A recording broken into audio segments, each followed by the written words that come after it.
Hello, Damien from the other side here. Hope you're having a very Merry Christmas and not being too busy and that you're able to take a break. We're back on January 24 with a new year of the best news without the woke for 2025. Until then, enjoy one of our top segments from 2024. Popular Daily Wire host Matt Walsh is another foreign commentator who's been discussing Australia's decline into wokeism lately. He's delivered us a serve for going from a nation full of heroic Steve Irwins to what now appears to be a land of woke wimps. And I'm sure there are great people in Australia. But my opinion of Australia, I'm just being honest with you, my opinion of Australians has just plummeted. Like before COVID, I thought that Australia was, first of all, an absolute hellscape where poisonous spiders rain from the sky. That part is true. But then I further thought that because of that, anyone who lives there, these have to be like the toughest sons of on the planet. I really thought, I thought it was just I thought it was a whole country of Steve Irwins. That's what I thought. And from COVID and now ending with this, I'm like, how is Australia the weakest, wokest, lamest country on earth? How is that possible? Yes, how is that possible? How did we get here? Matt Walsh made his name on Daily Wire and for his exceptional documentary, What is a Woman? He has less experience of our country than Konstantin Kisin does, but I reckon he's not far off the mark there. His assessment is based on a comparison of the American version of a reality TV show called Alone and the Australian version of the same show. Matt says that the American version's been going for 10 years and involves a bunch of trained survivalists being thrown into the jungle and being required to survive alone with just a camera to film themselves on. Last one surviving wins. Matt stumbled on the new Aussie version of the show and he thought it'd be great. First of all, surviving in Australia would be pretty tough, you'd think. Like Australia is a dangerous place. And I also thought Australians are a hardy people. You know, I bet they could survive for months without tapping out. Usually on the American version, you know, the winner survives 90 days, maybe at most, 100 days at most. I thought Australians, like they could, this show will go on for 6 years and they won't tap out. I mean, this will be really interesting. But what Matt got was not what he bargained for. He says the show is good, but for the opposite reason he thought. Which makes it unintentionally like the funniest show that I've ever seen.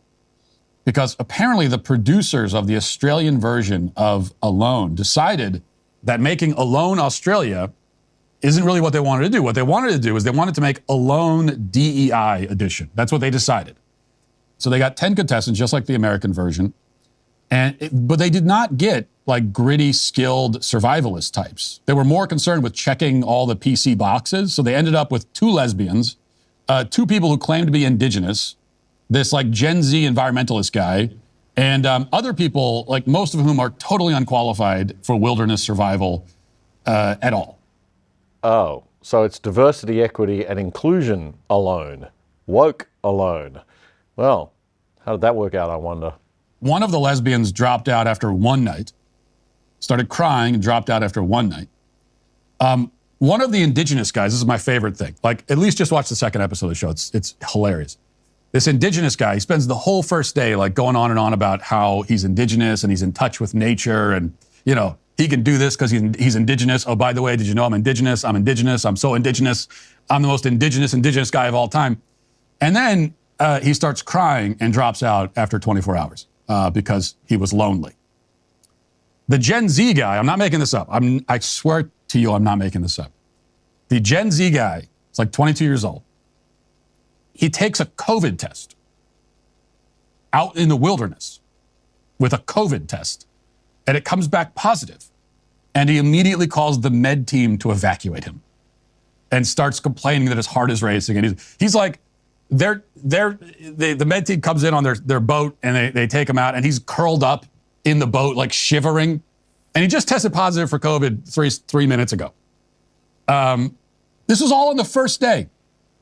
They lost 3 people on the first day, all of them crying. Like, I could do better than this. There are lots of other things in the show that we as modern Aussies have come to accept as normal in our culture now that foreigners still find somewhat amusing, providing us with a good and healthy reminder of how much we've changed and perhaps not for the better. Meanwhile, again, I'm not making this up, each episode starts with a land acknowledgement. That's real. There are all kinds of these woke environmental restrictions, so they aren't allowed to hunt pretty much any game. They can't even use a fishing net because the endangered platypus might get caught in the net. So they can't eat. Like they're all there and they can't eat anything. And on the rare occasion that they do catch something to eat, like with a makeshift fishing line, most of them are vegetarians. So they get really emotional about the fact they have to eat. One woman, she caught an eel and she was really sad. She was like crying while she was beating the eel to death because she's a vegetarian. And then she ate it and was like trying to stifle her vomit while she's eating this poor creature. It's just, I'm telling you, it's a bunch of woke, whiny liberals sitting around crying and starving. Oh, God, that is gold. Matt Walsh from the Daily Wire, giving us an outsider's view of the way that our culture seems to have changed a little bit in recent times. Definitely some vegan food for thought. Hope you liked that segment. If you did, head over now to our website at othersidetv.com.au and sign up to join us in our mission to take the depressing victimhood out of the news and stop looking to bigger and bigger government to save us. It can't and it won't. There is a better way to view the world. The Other Side. We're back from holidays Friday, January 24. In the meantime, check us out, othersidetv.com.au. If you have a Netflix or other streaming media account from a global company and you're on holidays and log in from another country, you may have noticed that shows that are available in those other countries are different. That's because different media companies have different deals with different streaming services in different countries. Imagine being able to log into Netflix, though, as if you were in America, or maybe a country that speaks a language other than English that you speak, to access more shows, but you can do it all without leaving your couch here in Australia. Well, there is a way. There is a way. Private Internet Access VPN is a virtual private network. You download their app onto your phone, your TV, your computer, whatever you use, and it'll route your data through a different server location. Not only can you access more content, but a VPN keeps you safe and secure and your family safe so that you can't be tracked by prying eyes of big government and big corporations. And it will not massively slow down your internet speeds or make it harder to use your devices like some other VPNs do. Private Internet Access, PIA VPN. It's quick and easy to install, and once you've downloaded it, that is pretty much it. And the great news is if you sign up for PIA VPN, you are also helping the other side heaps and getting great value for money as well. And you can sign up using our special Other Side code for less than $3 a month. That's a whopping 83% off the normal price, and you'll get the first 4 months free. Just go to piavpn.com/otherside right now to get our special deal. That's piavpn.com/otherside.